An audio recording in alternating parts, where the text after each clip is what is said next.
Jerry Vance, One Music Ave, and it's time to put your hands up, put your hands up, put your hands up for Fedde Le Grand. Once again. Thank you, man. That's probably corny, but I have no, it's all good. It's all good. you know? It's all good, yeah. That's like the song that keeps on giving, right?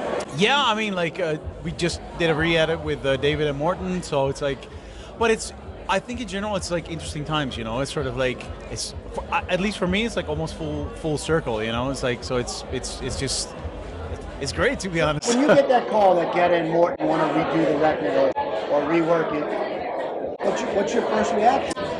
I mean, I know both of them quite well, for quite a long time. So, yeah, of course, that's like, yeah, sure, man. Like, let me hear it. Let me hear what you've done so far and everything. So, yeah, it's awesome. Now, I talk to a lot of artists, and one of the questions I sometimes ask is, Put Your Hands Up for Detroit had to have changed your life. It did, yeah. Did you think what did you think when you created that song? I mean, to be really honest, to this day, I am baffled that made it. Well, I mean, not so much here in the sense like it was a huge club hit, but back then dance music was not on radio that much. But that it made like #1 in England, #1 in France, you know, it's just everywhere, which to this day doesn't make sense to me because it's not a radio record. It doesn't have a radio structure. It has nothing to do with what you would normally expect.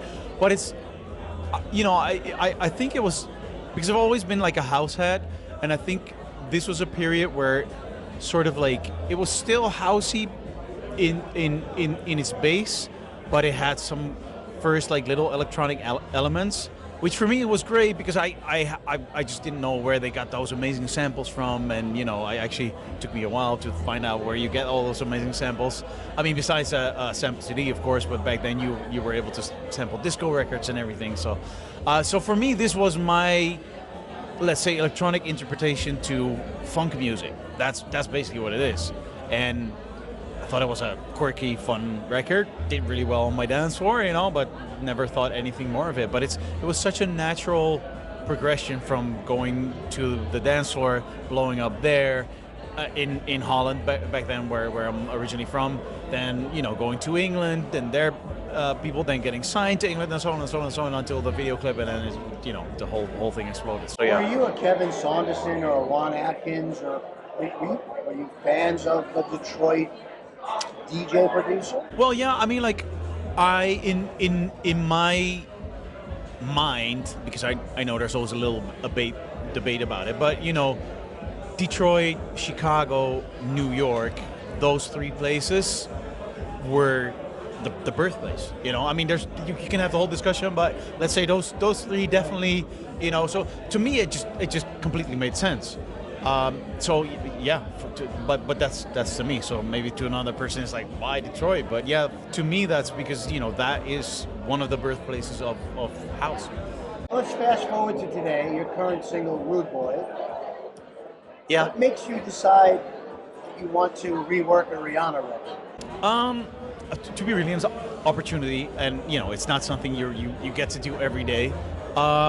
So actually, one of my friends contacted me, and he said like, "Hey, you know, we got this record. It's Rihanna Rude Boy." I was like, "Okay, I'll try some stuff, see if I can." Because I mean, for me, the thing is like, okay, I mean, everybody knows the original, so how do you still make it interesting enough and current enough? That's always a little bit of the challenge. Usually, I have an idea, but you know, you only know when you actually start cooking. You know, I mean, you have to taste in between. You know, to extend the metaphor. So yeah, but when I was finished, I'm super happy with it. It works great on my dance floor. So, and I'm honored that I'm allowed to do something like this. Aside from Rude Boy, what else are you working on now? Is there any other music you can talk about? Sure. Actually, my next release is with my old label partner, Funkerman, from like when we started out. Actually, I'm super excited about that as well. I have some really interesting, at least 3 really interesting collabs coming up. I don't want to spill the beans because I mean there's always something halfway, like, oh, last minute, oh, okay, this or that, blah blah blah. But it's looking really good. I'm super excited about that. But I've been so, actually, basically after the pandemic, for me, musically, everything became full circle. I'm like back home where I started, I'm like a fish in the sea. You know, I'm just having so much fun. So I basically have all my releases pretty much. Maybe, well, I think I'll almost make the end of the year, and then doing like release monthly. So I'm like, yeah, I'm over the moon at the moment. So One of the things I like to ask artists, you know, we're here in Miami, lots of young people trying to break into the music business. What's a piece of advice you would give to an up-and-coming producer, DJ? I mean, I think the main thing is it's the same if you want to be an actor. You know, you got to be ready to go to auditions and be rejected 1,000 times. But even if you're rejected 1,000 times, doesn't mean that you don't have what it takes. So don't get discouraged. Believe in yourself, all the while developing yourself. Because I do think, I mean, it's good to believe in yourself, but also be try to get as much criticism as you can, actually, because I mean that's something that builds you up, and that's something that will get you to that stage where people do want to sign you. And obviously, I think because that's what I'm talking about, a good place to start is actually getting the right labels. And just make music, because that's the easiest way to get your name out there. Because if you have to have it only from DJing itself, it's tough. Of course, social media is also a big thing, but I really still believe that in the end, it always comes back to music. So, how do you remain so fresh after 20 plus years of doing this? I don't have a formula. It's just, well, I mean, I do have one formula. It's like I have to stay excited.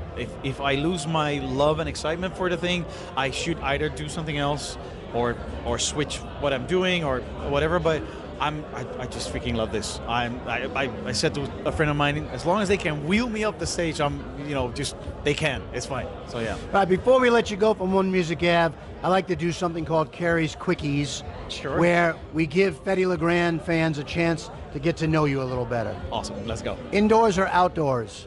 Outdoors. Sunrise or sunset?